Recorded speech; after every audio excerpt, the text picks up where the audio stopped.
Պարոն Փաշինյան, երեք ազգային ժողովի ամբիոնից դուք այսպես շատ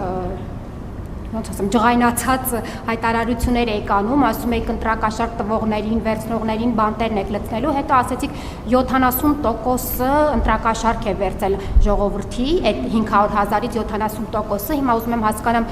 գնալու եք 70% ըստ ձեր պատկերացումների ընտրակաշարք վերցածներին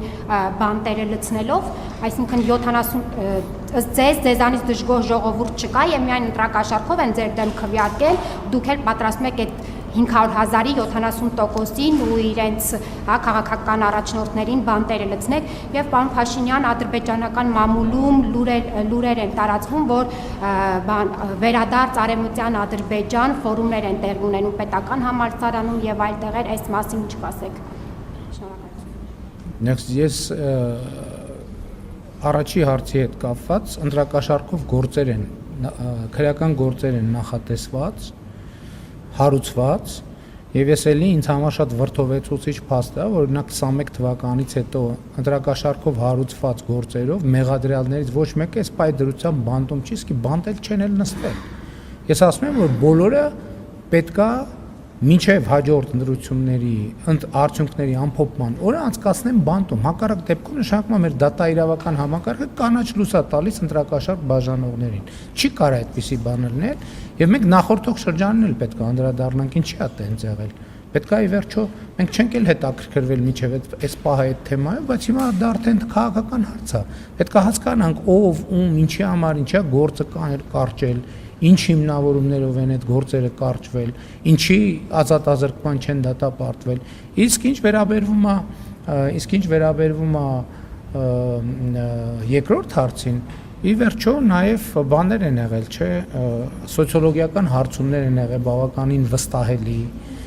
եւ պետք է այդ ընտրակաշարքի համակարգը էքստրապոլացնել եւ այդտեղից է իմ եզրակացությունը։ Նրանք ովքեր իսկ որևէ մեկին բանտ նստացնելու համար պետք է ապացուցվի մեղքը, ոնց կարող ենք մենք ենթադրաբար տեսական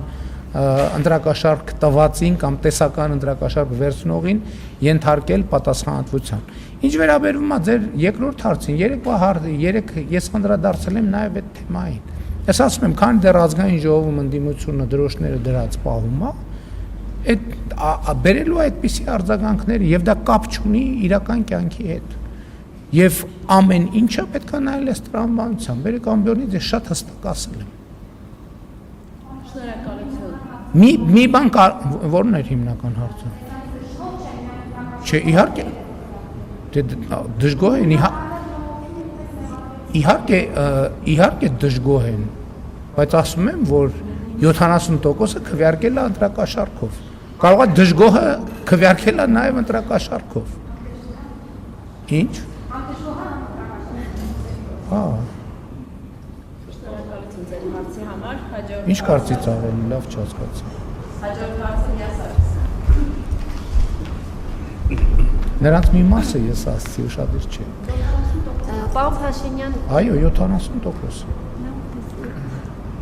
70%-ը նրանք չեն, որ համ դժգոհ են, համ ընտրակաշարք են վերցնում։